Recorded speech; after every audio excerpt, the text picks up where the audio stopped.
Assalamualaikum warahmatullahi wabarakatuh.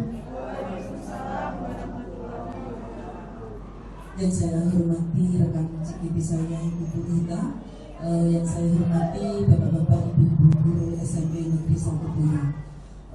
Perkenalkan, kami atau saya Ima Taslimah dan rekan saya Purwita Wikantas CGP Angkatan 9. Mohon izin, hari ini kami akan melaksanakan diseminasi budaya positif modul 1 BPK.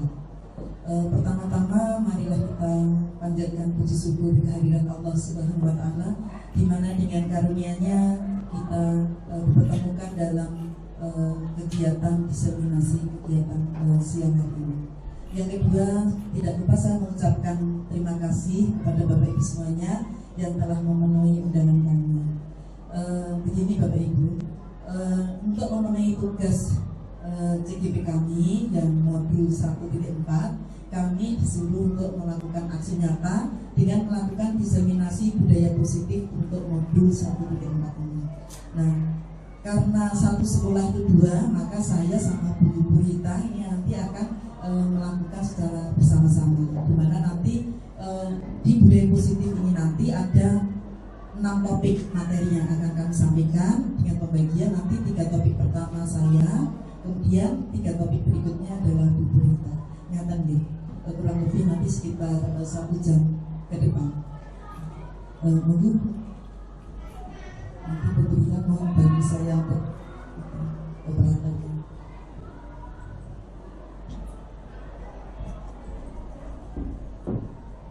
Bapak Ibu semuanya, untuk agenda kegiatan kita hari ini, yang pertama adalah pembukaan, yang kedua kita nanti speaking sebentar ya. Dari tadi Bapak Ibu mungkin sudah kerja sepaneng gitu, kita nanti sejenak untuk speaking. Yang ketiga adalah penyampaian materi dari saya 3 topik nanti. Yang berikutnya umpan balik nanti akan dirangkum oleh Bu Rita nanti kalau sudah 6 topik akan sampaikan. Kemudian yang terakhir adalah penutup. Untuk menyingkat waktu, kita mulai. Yang pertama adalah pembukaan. Bapak Ibu semuanya, marilah kita buka acara pada siang hari ini dengan membaca basmalah bersama-sama. Bismillahirrahmanirrahim. Lanjut ke acara yang kedua, SBG sebentar ya. Monggo Bapak Ibu berdiri semua ya. Berdiri semua. Ini mengingat untuk tangan kanan nanti begini, tangan kanan begini ya, menggenggam ya. Yang tangan kiri jari telunjuknya gini. Nah, nanti aturan mainnya begini. Kalau nanti saya menyebut ini, kalau agak terlalu jauh nanti ramai itu ya. Nah, Bu Natria maju saja, jejer. Nah, gitu. Nah, kayak gitu. Nah, permainannya nanti gini. Kalau nanti karena saya punya teman yang cantik namanya Bu Leli. Nanti kalau saya menyebut Leli, gitu ya, Leli. Nanti tangan kanan menggenggam jari telunjuknya rekannya. Tangan kanan menggenggam telunjuk rekannya. Kalau misalkan yang kanan itu enak, kalau misalkan seperti Pak Afla nanti megang jari telunjuknya Pak Irfan kan enak ya, dekat ya. Kalau Bu Wahyu kan agak jauh, nanti dengan misalkan mau gapai Bu Siti kan agak jauh ya. Nah kayak gitu. Nah nanti kalau dia enggak punya pasangan yang mau digenggam siapa lah, itu dia itu nanti yang kalah begitu. Sehingga nanti mungkin diberi sanksi nyanyi atau apa begitu. Sehingga ini cepat-cepatan untuk fokus mencari pasangannya jari telunjuknya yang bisa dimulai. Paham ya permainannya ya? Paham. Oke. Saya nanti kalau saya menyebut kata Leli, berarti panjenengan langsung mencari jari telunjuk temannya untuk digenggam, gitu. Gitu ya, namanya ya. Ya, oke, saya mulai. Di suatu desa ada seorang ibu yang mempunyai anak kembar 4. Yang pertama namanya Loli, yang kedua Lili, yang ketiga Leli.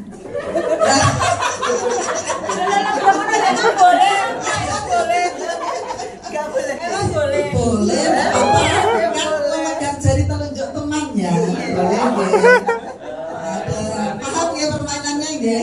Ya. Kalau Mas Akep tadi bisa pegang nggak? Oh, bisa ya. Ini kalau misalkan di kelas yang 32 anak rame itu nanti gitu ya. Bisa dilepas, kita lanjutkan ceritanya. Nah, suatu hari anak-anaknya ini ingin makan di luar. Jadi mengajak ibunya ke restoran yang cukup besar gitu ya, yang lengkap dengan menunya. Karena kembar, walaupun kembar, ini anaknya tuh punya makanan favorit masing-masing. Jadi beda-beda. Kalau Loli ini makanan favoritnya adalah ayam bakar. Kalau Lulu ini sate. Kalau Leli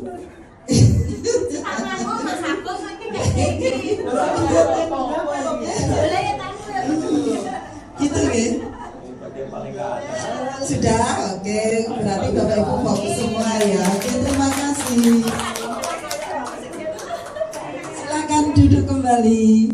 Nah, ini kalau misalkan di kelas yang waktunya panjang, itu bisa belum saya menyampaikan materi, saya akan memberikan pernyataan pemantik dulu. Nanti Bapak Ibu bisa memberikan tanggapan ya. Yang pertama adalah bahwa hukuman itu dapat mendisiplinkan anak. Yang kedua, pemberian hukuman dengan hal positif seperti membaca atau membersihkan halaman sekolah dapat meningkatkan disiplin anak. Yang ketiga, memberi penghargaan dapat meningkatkan motivasi belajar anak. Dari ketiga kalimat itu, pernyataan itu, menurut Bapak Ibu setuju apa tidak dengan kalimat yang seperti itu? Ada yang mau memberikan tanggapan? Ya, monggo dulu. Terima kasih. Sebelumnya acara ini sangat bagus sekali. Saya mengapresiasi pemberian kedua Ibu Ima dan Ibu Bunita. Dan juga terima kasih atas teman-teman bersedia hadir untuk acara ini ya, Bu Rizwana. Untuk ini, Bu Ima, pertama saya tidak setuju istilahnya dulu, hukuman. Ngeri sudah. Jadi saya minta tolong untuk perubahan istilah. Jadi lebih baik sanksi mendidik gitu aja ya. Iya, sanksi dan mendidik. Atau mungkin ada yang mau mengganti istilah sanksi juga, monggo. Tapi ini saya itu. Kemudian tanggapan saya untuk yang ini dapat mendisiplin anak. Sanksi mendidik bisa, tapi kalau hukuman nanti malah takut dan sebagainya. Kemudian pemberian sanksi mendidik dengan hal positif membaca, membersihkan halaman itu bagus sekali.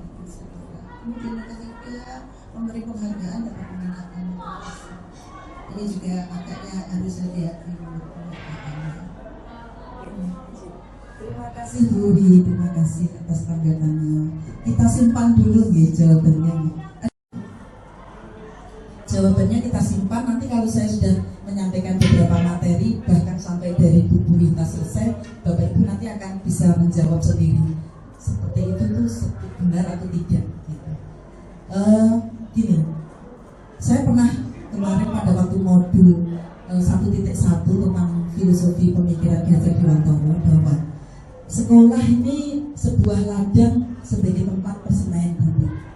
Maksudnya begini, karena sekolah itu sebagai tempat persemaian bibit, maka bagaimana caranya agar bibit yang ada di sekolah itu bisa berkembang dengan maksimal, sehingga guru nanti itu harus berusaha untuk memberikan perlakuan yang baik, yang positif, yang menjaga bibit itu biar bisa tumbuh subur. Kemudian kalau bibit itu biar tumbuh subur berarti diberi pupuk, diberi air, kemudian bahkan kalau ada hama atau gulma di sekitarnya kita harus membersihkannya sehingga bibit itu nanti akan tumbuh menjadi tanaman yang subur, yang bagus begitu. Begitu juga nanti kalau kita terapkan di sekolah. Jadi sekolah itu ibaratnya adalah sebuah ladang dan bibitnya ini adalah siswa kita begitu. Sedangkan kita guru itu menurut Ki Hajar Dewantara kalau kita memberikan perlakuan yang seperti itu, nanti insya Allah nanti karakter yang dimiliki oleh anak itu nanti akan tumbuh sesuai dengan profil pelajar Pancasila. Seperti P5, dimensi P5 yang sekarang kita laksanakan itu adalah ada 6, beriman dan bertakwa pada Tuhan Yang Maha Esa dan berakhlak mulia, kemudian berkebinekaan global, kemudian mandiri, bergotong royong, bernalar kritis dan kreatif. Cara yang dilakukan guru dalam membantu siswa biar bisa tumbuh maksimal, mempunyai karakter profil pelajar Pancasila adalah dengan cara membangun budaya positif yang berpihak pada murid. Nah, itulah nanti budaya positif itulah yang nanti hari ini akan kita paparkan, kami paparkan dengan budaya. Berikutnya, budaya positif itu yang seperti apa?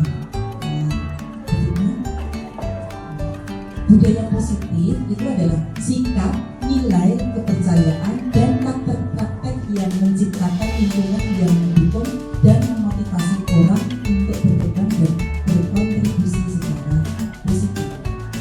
Kemudian budaya positif itu nanti merujuk pada kumpulan norma, nilai dan kebiasaan positif yang berkembang dalam suatu lingkungan, baik itu di tempat kerja, di sekolah maupun di masyarakat. Mengapa kita perlu membangun budaya positif terutama di sekolah kita?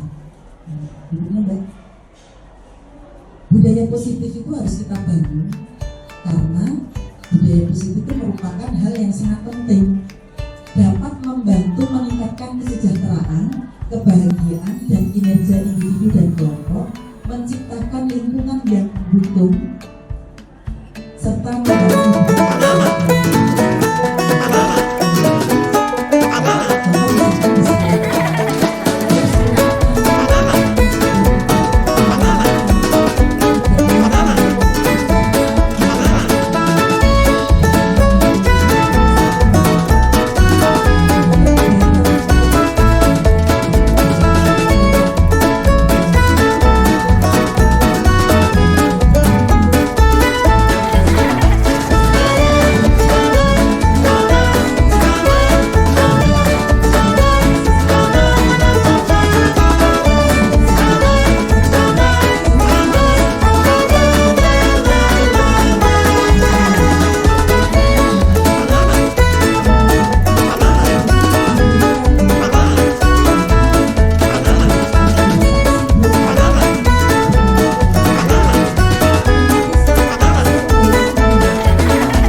bersama-sama antara pembuat modul dengan guru mapel. Mari kita bersama-sama agar kegiatan P5 ini berjalan dengan baik dan lancar seperti itu. Kemudian menghormati perbedaan, berpikiran terbuka, mengembangkan hubungan yang sehat dan fokus pada solusi. Berikutnya, nah hubungannya dengan budaya positif nanti ada beberapa topik, ada 6. Nanti saya akan menyampaikan disiplin positif sampai keyakinan penuh. Untuk masuk topik yang pertama, topik yang pertama adalah disiplin positif dan nilai-nilai dan universal. Lanjut. Ya. kemarin saya membaca dari paparan Ki Hajar Dewantara. Ki Hajar Dewantara menyampaikan bahwa anak yang merdeka itu adalah anak yang memiliki disiplin yang kuat. Disiplin yang kuat itu disiplin yang berasal dari dirinya sendiri. Istilahnya nanti adalah motivasi internal. Jadi kalau anak itu memiliki motivasi internal, motivasi yang berasal dari dirinya sendiri, berarti tanpa paksaan dari orang lain, tanpa pengaruh dari orang lain, maka dia akan memiliki disiplin yang kuat. Nah, ini menurut Ki Hajar Dewantara demikian. Untuk arti dari disiplin ini dari bahasa Latin ini dari disiplina, artinya belajar. Disiplin diri membuat orang akan menggali potensinya menuju sebuah tujuan dan apa yang akan dia hargai. Namun dalam budaya kita, makna kata disiplin telah berubah menjadi sesuatu yang dilakukan seseorang pada orang lain untuk mendapatkan kepatuhan. Kecenderungan umum adalah menghubungkan kata disiplin dengan ketidaknyamanan, bukan dengan apa yang kita hargai atau pencapaian suatu tujuan mulia. Contohnya seperti tadi ya Bu Nuril. Tadi pertanyaan yang pertama apa Bu? Hukuman ya, hukuman. Tadi Bu. Iya, saya coba dilihat lagi. Pemantik yang pertama. Nah, hukuman dapat mendisiplinkan anak. Memang benar yang disampaikan Bu Nuril tadi, bahwa kalau kita mendengar kata hukuman itu kan seperti sesuatu yang bagi anak itu ngeri, seram gitu, ya, menakutkan. Tapi kalau bagi kita yang hukuman itu bersifat satu arah, artinya apa? Yang memberikan hukuman itu kan kita, guru itu memberikan hukuman, sedangkan murid itu yang menerima. Kalau kita misalkan memberikan hukuman ke murid ya enak saja. Budi, ayo maju. Kenapa enggak mengerjakan PR? Silakan maju. Ayo berdiri di depan kelas 1 jam pelajaran ya. Nah seperti itu. Kita menyampaikan seperti itu ya enak saja. Tapi bagi anak, dia sudah dilihat temannya satu kelas itu dia sudah malu. Kemudian dia masih diberi hukuman. Kalau sudah masuk ke fisik itu kan berarti kan sudah menyakitkan gitu ya. Jadi kalau berdiri di depan kelas 1 jam itu dia sudah duduk saja sebentar saja dia minta izin, Bu minta izin minum. Ada kan yang seperti itu ya Bu ya? Di kelas ada itu dia duduk. Apalagi kalau berdiri 1 jam pelajaran. Nah kalau mendengar kata hukuman itu, nah sekarang saya tanya, kira-kira kalau kita memberikan hukuman ke anak itu kira-kira nanti anak kapok apa enggak? Tidak gitu. Kadang-kadang kita malah, kita hukum kok orang berubah-ubah. Ya seperti itu. Bocah kok lah akhirnya keluar kata-kata yang tambah tidak menyenangkan ke anak lagi. Kita memarahi anak, ya seperti itu. Nah, sekarang hubungannya dengan nilai-nilai kebajikan. Nilai-nilai kebajikan universal adalah sifat-sifat positif manusia yang merupakan tujuan mulia yang ingin dicapai setiap individu. Nilai-nilai yang bersifat universal itu yang ingin dicapai oleh setiap anak itu harus sesuai dengan profil pelajar Pancasila. Seperti tadi sudah saya sampaikan. Jadi kalau anak-anak itu memiliki nilai-nilai seperti yang tertera di profil pelajar Pancasila, berarti anak itu sudah memiliki nilai-nilai kebajikan. Nah itulah yang kita tanamkan. Ya, mulai dari apa? Ya mulai dari diri kita memberikan contoh dulu atau teladan, sehingga anak itu kalau melihat kita itu oh Bu ini, oh Pak itu seperti itu. Jadi dengan melihat contoh teladan, maka anak itu nanti akan bisa menyerap, berpikir, nah, gitu, sehingga itu akan masuk ke dalam dirinya. Nah itu yang nanti dari situ nanti dia akan muncul suatu motivasi yang ada dalam dirinya sendiri, tidak perlu dipaksakan. Kamu harus benaran kritis loh, kamu harus kreatif loh. Ayo jadi anak yang kreatif. Anak kalau dibegitukan itu ya enggak malah kayak gimana ya enggak mau tahu kayak gitu. Jadi dia kayak embuh gitu. Nah seperti itu anak sekarang tuh seperti itu. Beda dengan anak zaman dulu itu ya beda. Jadi kita dari diri kita ya harus bisa memberikan contohnya. Contohnya seperti apa? Misalkan kalau bernalar kritis atau kreatif ya kita coba membuat suatu pembelajaran itu yang menarik. Nah gitu, yang menarik. Misalkan kalau saya sama Bu Rita ini IPA ini jadi mungkin banyak materi yang bisa kita lakukan dengan pembelajaran yang berpihak pada murid sehingga kita berikan pembelajaran yang menarik ke anak, yang menyenangkan seperti itu. Lanjut. Masuk di topik yang kedua adalah teori motivasi, hukuman, dan penghargaan serta restitusi. Adalah itu tadi di sampingnya ada motivasinya itu ada dua macam, motivasi eksternal dan internal. Kalau eksternal itu dari orang lain. Kalau internal itu dari diri anak itu sendiri. Nah itu internal. Untuk menghindari ketidaknyamanan atau hukuman, apa yang akan terjadi apabila saya tidak melakukannya? Nah itu. Jadi dia tidak melakukan itu hanya untuk menghindari hukuman. Itu maksudnya adalah motivasi eksternal. Pokoknya kalau ada sesuatu dari luar yang mempengaruhi pola pikirnya, itu namanya motivasi eksternal. Kemudian yang kedua, untuk mendapatkan imbalan dari orang lain. Nah ini juga motivasi eksternal. Contoh misalkan, saya pernah kemarin saja, saya setelah tahu itu saya ternyata ya masih, tapi gimana saya, kemarin kan saya membuat video dengan anak-anak ya. Nah itu, selesai membuat video itu saya beli es teh, saya belikan es teh gitu. Selesai terus, bahkan sebelum itu saya berikan juga, ayo minum dulu minum. Nah, gitu. Selesai pun saya belikan lagi. Nah, itu sebetulnya nggak benar, nggak baik.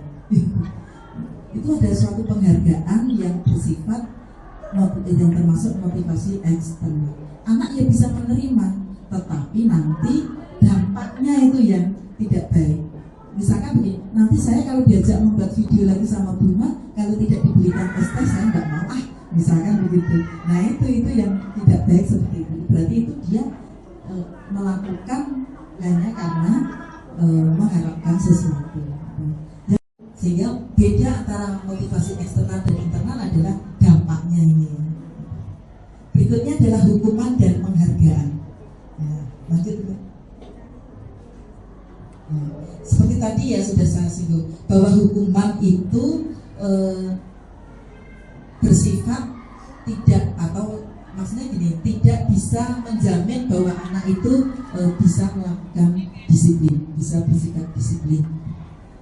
Kalau penghargaan itu sesuatu yang kadang-kadang itu malah apa ya, bisa menjerumus, istilahnya menjerumuskan ya, gitu. Menjerumuskan si anak itu. Itu ada istilah dihukum oleh penghargaan. Kalimat itu saya saja bacanya berulang kali kok. Dihukum oleh penghargaan. Kok ada ya istilah dihukum oleh penghargaan? Itu maksudnya piye? Saya bulan-baleni gitu. Ternyata kalau saya balik ini, oh berarti penghargaan yang kita berikan ke anak itu bisa diartikan kita itu menghukum anak gitu. Jadi penghargaan yang kita berikan itu justru malah menghukum anak. Kenapa kok bisa dikatakan menghukum anak? Ya seperti tadi, anak itu akan melakukan jika ada penghargaan. Kalau tidak ada penghargaan, maka anak tidak akan melakukan. Nah itu maksud dari dihukum oleh penghargaan. Penghargaan itu nanti akan menurunkan kualitas. Nah itu ya. Yang kedua, penghargaan akan mematikan kreativitas. Yang ketiga adalah penghargaan akan mengurangi motivasi intrinsik. Nah, itu. Jadi maksudnya seperti itu. Nah, ini coba. Tadi Bu Puri menyinggung soal sanksi ya. Nah, ini sanksi itu istilahnya adalah konsekuensi. Beda dengan hukuman ya. Kalau hukuman itu yang memberikan adalah kita ke murid kita gitu. Dan tiba-tiba, contoh misalkan saya mengajar, murid saya ngobrol terus, akhirnya kan saya marah, terus saya nyuruh anak saya, ayo maju. Nah, karena marah terus saya hukum. Nah itu hukum itu sifatnya tiba-tiba. Tapi kalau sanksi atau konsekuensi dulu itu sifatnya itu kayak namanya konsekuensi kan berarti dua arah kan. Jadi misalnya anak-anak nanti kalau kamu melanggar tata tertib kesepakatan kita ya, nanti sanksinya gini ya. Oh dia dulu baik. Nah itu namanya sanksi atau konsekuensi. Gitu. Kalau konsekuensi apakah juga tidak baik? Ya sebetulnya ya tidak baik. Gitu. Sama-sama. Cuman lebih terasa hukuman begitu. Kalau konsekuensi misalkan nanti kalau tidak mengerjakan PR nanti sanksinya adalah menulis sebanyak 100 kali misalkan. Ada mungkin dulu pernah dia seperti itu. Nah itu kan juga nanti tetap dampaknya tidak baik ke anak. Anak akan tetap merasa tersiksa begitu. Walaupun itu adalah sebuah konsekuensi. Lari mengelilingi lapangan basket 2 kali karena terlambat hadir di sekolah. Murid diminta untuk push up 15 kali karena tidak menggunakan masker ke sekolah. Menggantikan kertas tugas teman yang telah dicoret-coret. Membersihkan tumpahan air di meja tulis karena tersenggol pada saat belajar. Murid disuruh mengenakan sepatu seharian di sekolah karena tidak mengenakan sepatu hitam. Satu lagi, lari mengelilingi lapangan basket 2 kali karena terlambat 10 menit untuk pelajaran PJJ. Bapak Ibu bisa membaca ya. Itu kalau kalimatnya itu kira-kira ronde keras yang mana? Kalau konsekuensi itu kan kayak gini ya, ayo ya, ini kesepakatannya gini ya. Nah kan halus ya. Kalau hukum apa? Anak-anak, loh, kamu kok ayo lari 10 kali. Nah kayak gitu. Nah, itu jadi yang terdengar agak keras, agak kasar itu berarti hukuman. Kalau yang halus gitu ya, kayak menggantikan kertas tugas teman yang telah dicoret-coret. Nah itu kan sanksi ya, konsekuensi ya. Nah kayak gitu. Itu gitu. Nah, tidak usah kita lanjut gak? Waktu gitu. Sekarang nah ini perbedaan antara hukuman dan konsekuensi. Hukuman itu sesuatu yang menyakitkan, harus terjadi. Kalau konsekuensi sesuatu harus terjadi. Nah jadi hukuman itu ada sesuatu yang menyakitkan. Yang kedua adalah hukuman itu membuat anak sakit. Kalau konsekuensi membuat anak merasa tidak nyaman. Kemudian hukuman anak membenci kedisiplinan. Kalau konsekuensi anak menghargai disiplin.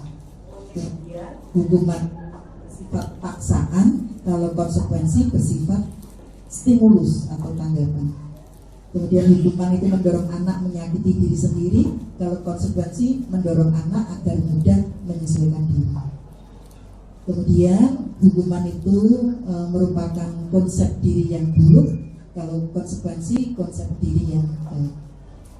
Seterusnya kalau yang hukuman itu yang terakhir itu anak itu merasa bersalah, merasa dipermalukan, merasa tidak dihargai. Nah, gitu.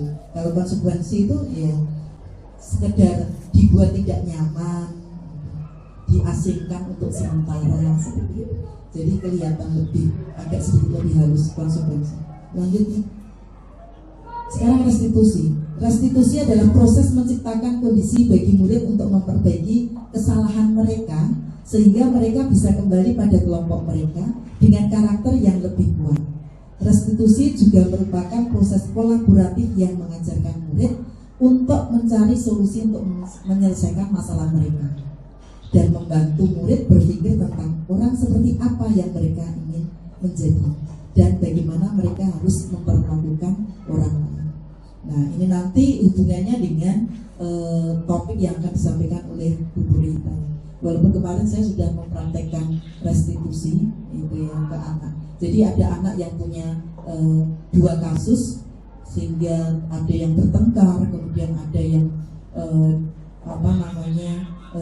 tidur di kelas itu selalu tidur di kelas ya, itu kan suatu kasus, suatu masalah. Sehingga kami selesaikan dengan berdiskusi sehingga anak itu akan muncul kesadaran diri. kesadaran diri bahwa apa yang dia lakukan itu keliru, gitu, melanggar suatu keyakinan kelasnya. Nanti kita masuk di keyakinan kelas, sehingga nanti anak bagaimana apa yang sudah kamu langgar, bagaimana agar kamu tidak melakukan pelanggaran atau melanggar keyakinan lagi, apa yang harus kamu lakukan, dan seperti itu. Sehingga nanti anak itu nanti akan muncul kesadaran diri sendiri. Lanjut. 9 ciri-ciri restitusi. Yang pertama, bukan untuk menebus kesalahan, namun untuk belajar dari kesalahan. Yang kedua, untuk memperbaiki hubungan. Yang ketiga, berupa tawaran bukan paksaan. Yang keempat, restitusi menuntut untuk melihat ke dalam diri. Yang kelima, restitusi mencari kebutuhan dasar yang mendasari tindakan. Yang keenam, restitusi diri adalah cara yang paling baik. Yang ketujuh, restitusi fokus pada karakter bukan tindakan. Yang kedelapan, restitusi berfokus untuk mencari solusi. Yang kesembilan, restitusi mengembalikan murid yang bersalah pada kelompoknya. Yang terakhir dari saya adalah keyakinan kelas. Keyakinan kelas Bapak Ibu sudah membuat semuanya, gitu. Yang wali kelas kemarin sudah membuat semuanya. Keyakinan langsung aja. Keyakinan kelas itu ada dua infografis ya Mbak. Kesepakatan kelas, datang tepat waktu mengucapkan salam. Yang kedua, menjaga kebersihan sekolah. Yang ketiga, berdoa sebelum dan sesudah kegiatan. Yang keempat, aktif dalam pembelajaran. Dan yang terakhir, tertib. Kemudian yang satunya itu berbunyi, kami guru dan murid yang saling menyayangi. Yang kedua, kami murid yang semangat belajar. Yang ketiga, kami murid yang peduli dengan teman-teman. Dari susunan kalimat itu kan sudah ada perbedaan, ya? Sudah ada perbedaan. Kalau yang sebelah kanan itu kalimatnya halus, gitu. Susunan kalimatnya halus, kayak membuat orang itu nyaman, gitu. Tapi kalau yang sebelah kiri itu kan kayak apa ya, sesuatu yang harus ditaati, begitu. Itu perbedaan. Kira-kira menurut Bapak itu yang menunjukkan keyakinan kelas yang mana? Yang kemarin sudah Bapak Ibu buat. Bapak Ibu buat membuat keyakinan kelas cenderung yang sebelah kanan atau yang sebelah kiri? Sebelah kiri ya. Nah, saya saja kemarin itu membuat keyakinan kelas juga. Wah iya, ternyata susunan mungkin kan dari anak kan membuatnya juga berdoa Bu, begitu ya.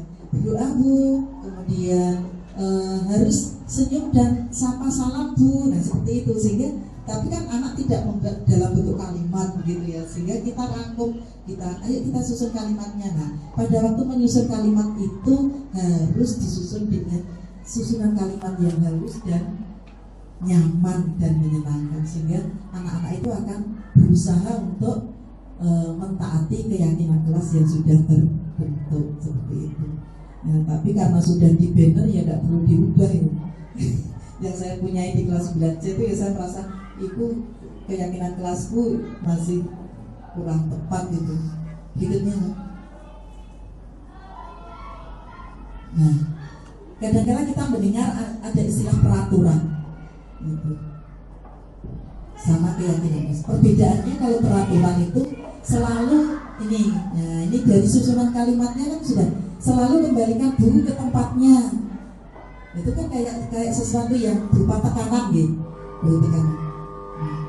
Dilarang mengganggu orang lain. Hadir di sekolah 15 menit sebelum pembelajaran dimulai. Kemudian dilarang melakukan kekerasan, dilarang menggunakan narkoba, bergantian atau menunggu giliran, dan seterusnya. Nah itu peraturan. Kalau susunannya agak tekanan, itu peraturan. Kamu kalau tidak mentaati ini, kamu nanti melanggar, nanti dihukum. Nah itu peraturan. Kayak tata tertib di SMP 1 Blora kan juga begitu ya. Jadi anak-anak harus memakai sepatu warna hitam. Nah nanti kalau ada anak yang memakai sepatu warna putih, maka dia akan dapat sanksi, dapat hukuman, seperti itu. Nah kalau keyakinan kelas itu lebih luas, lebih halus begitu. Dan di dalamnya ada nilai-nilai kebajikan yang tadi di atas saya sampaikan. Jadi intinya keyakinan kelas itu di dalamnya mengandung nilai-nilai kebajikan. Lanjut ya. Apa beda antara peraturan kelas dengan keyakinan kelas? Nah ini. Peraturan kelas itu adalah seperangkat aturan dan pedoman yang diperlakukan oleh guru yang harus dipatuhi di kelas tersebut. Jadi dari kalimatnya kan sudah kelihatan perbedaannya. Lanjut. Sudah selesai. Oke. Bapak Ibu semuanya, demikian yang bisa saya sampaikan. Nanti kalau ada sesuatu yang panjenengan masih merasa belum paham atau belum jelas, nanti kita bisa ngobrol gitu ya, atau nanti pas di acara yang lain bisa kita sampaikan. Terima kasih atas perhatiannya. Semoga apa yang saya sampaikan bermanfaat untuk panjenengan juga untuk saya juga. Jadi untuk kita bersama, kita belajar bersama-sama. Hal-hal yang baru banyak sekali kita dapatkan dari pendidikan global. Terima kasih. Assalamualaikum warahmatullahi wabarakatuh.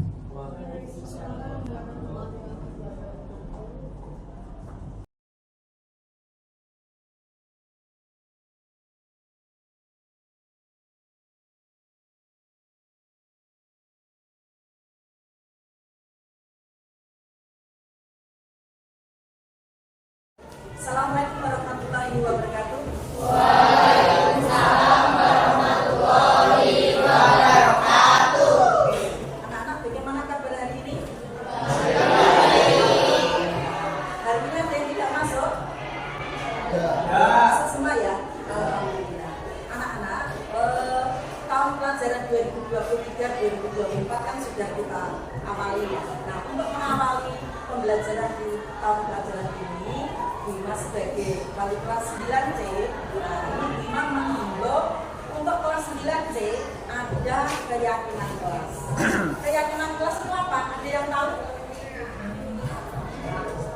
Keyakinan kelas, ini anak-anak. Keyakinan kelas itu adalah nilai-nilai kebajikan atau prinsip-prinsip yang disepakati atau disetujui oleh seluruh siswa yang ada di kelas tersebut. Nah, kalau kelas 9C berarti nanti ada seperti apa namanya ya, bukan peraturan, ya kalimat-kalimat positif yang nanti diterapkan setiap anak di kelas tersebut. Jadi diharapkan nanti kalian mentaati keyakinan kelas yang sudah terbentuk.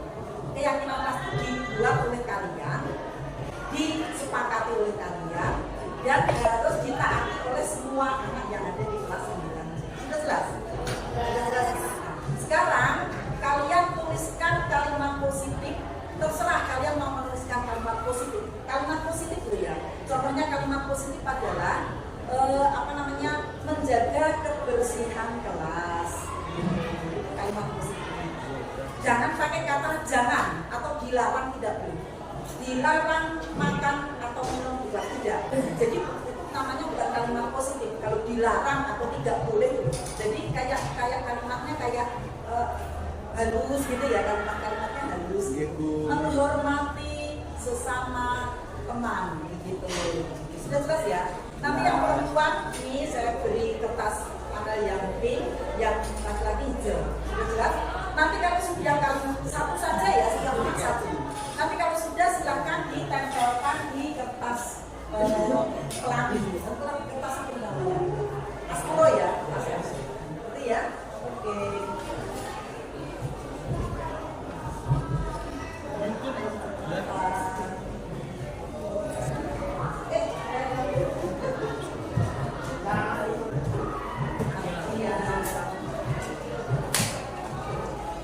Bisa dibantu Mbak yang laki-laki juga.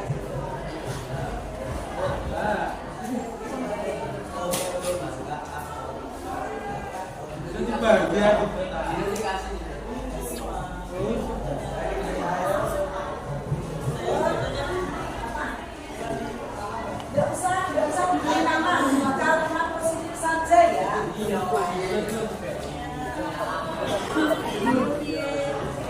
Kami belum.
Yang belum silakan.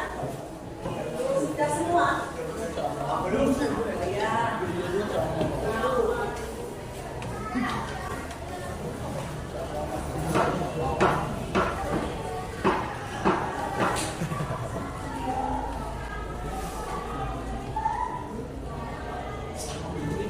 Saya tolong dibantu Mbak.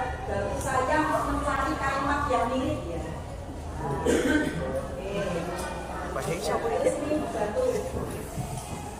Tolong saya dibantu cari kalimat positif yang mirip Pak, yang mirip di antara ini, yang mirip antara gimana ya? Yang mirip, yang diambil semuanya.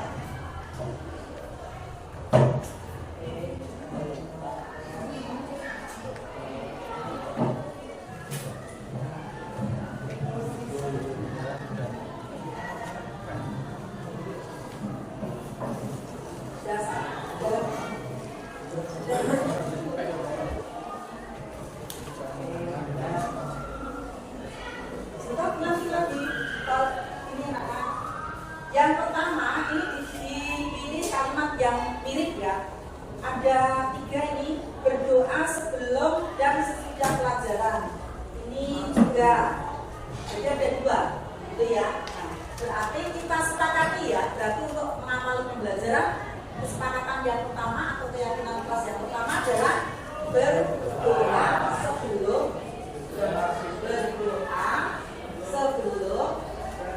dan sesudah pelajaran atau pembelajaran.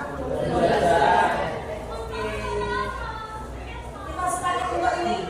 Sekarang yang kedua, tadi ada menjaga solidaritas, ada menjaga toleransi dan solidaritas. Iya, ada lagi. Ada 4 yang menjaga toleransi. Kita sepakati kalimatnya apa?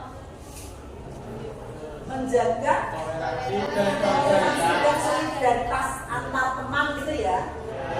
Berarti menjaga toleransi dan solidaritas antar teman. Oke, ada lagi yang sama nggak? Ini ya. Melaksanakan piket sesuai jadwal yang ditentukan. Ini ada 3 yang seperti ini. Kita tulis, oke? Sepakat ya? Berarti apa? Atau menjaga kebersihan kelas begitu? Gitu ya. Ya. Menjaga, kalau ditambahi ketertiban, menjaga ketertiban dan kebersihan kelas. Gitu ya, menjaga ketertiban dan kebersihan kelas. Nah, ada lagi enggak? Ya. Yang berikutnya ini ada stop bullying. Oke. Mencegah pembulian. Bullying itu maksud pembulian kita ya. Ya. Apa berarti kalimatnya apa? Mencegah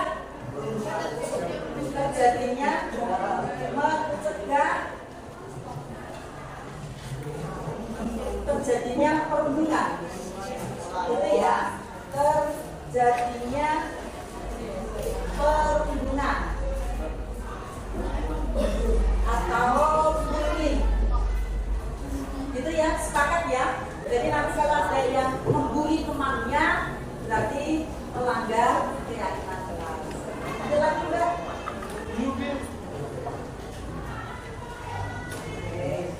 Ada lagi nih sopan santun. Ada lagi menghormati atau menghargai teman. yang mana? Sopan santun terhadap sesama ya. Ingat gurumu kalau datang ke sini, kalau mengajar. Berarti sopan atau gini, kan ada salam, senyum, sapa, salam, sopan santun. Misalkan kita jadikan melaksanakan 5S itu gimana? Gitu ya, kita ganti ya.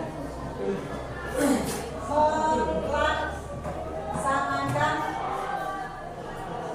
5S. 5S kita apa? Senyum, sapa, salam, sopan, dan santun. Oke. Nah, ini harus kita sepakati ya. Ada lagi, Mbak? Ya. Ada lagi barangkali?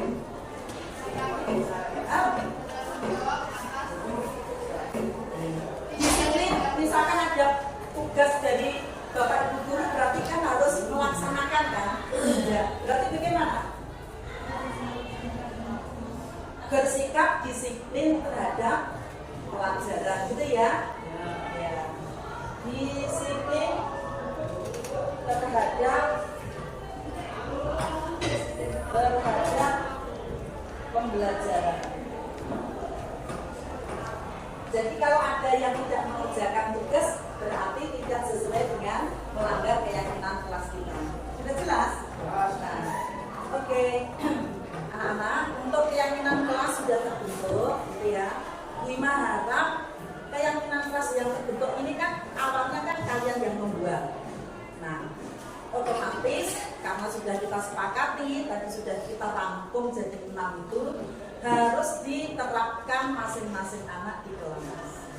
Harap tidak ada yang melanggar dari keyakinan kelas yang sudah terbentuk. Sudah setuju dengan itu?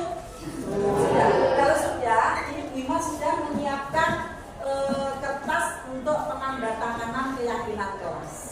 Kenapa harus ditandatangani? Nah, keyakinan kelas itu karena yang membuat semua pihak, semua siswa sudah disetujui, maka setiap anak harus menandatangani keyakinan kelas yang sudah terbentuk ini sebagai bukti bahwa kalian menyetujuinya, gitu ya. Wima pun sebagai wali kelas juga tanda tangan. Sudah jelas? Nah, sekarang silakan nomor urut 1, silakan tanda tangan di sini. Nomor urut 1 siapa? Ya, pinjam pulpennya Pak. Oke. Nah, sini ya. Silang. Nah, nomor urut 2. Oke, 3. 3. Nomor urut 4, absen 4.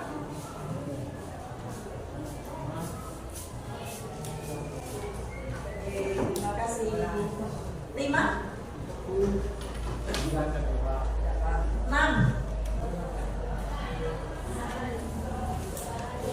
Absen 7.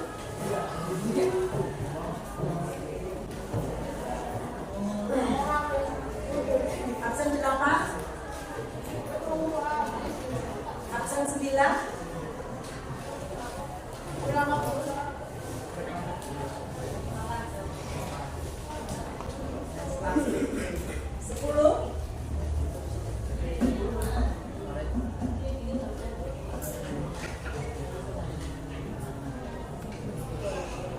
Absen 11. 12.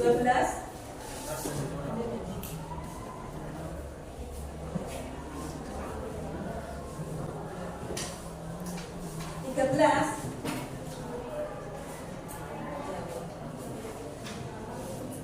14. Ayo, tarik. 15. 16.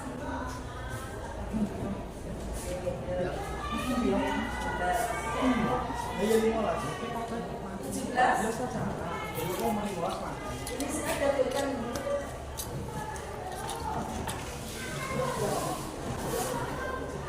18.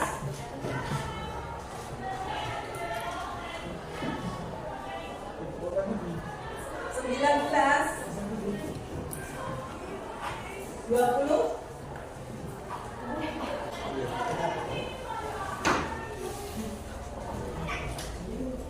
21.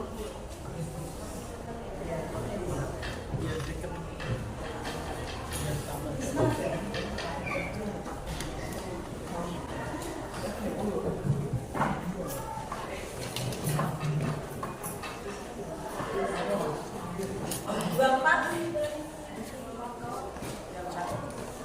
25.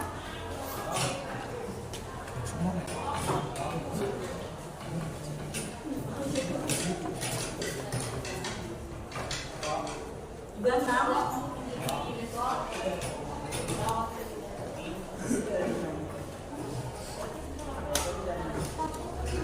27.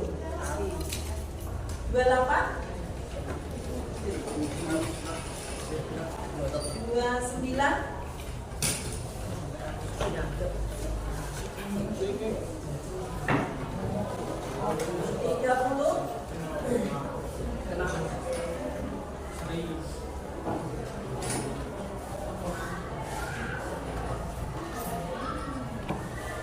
32.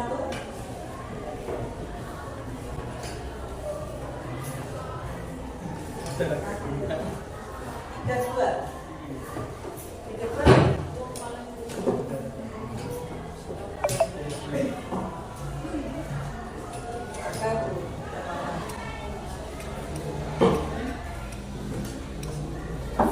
Oke, sudah selesai.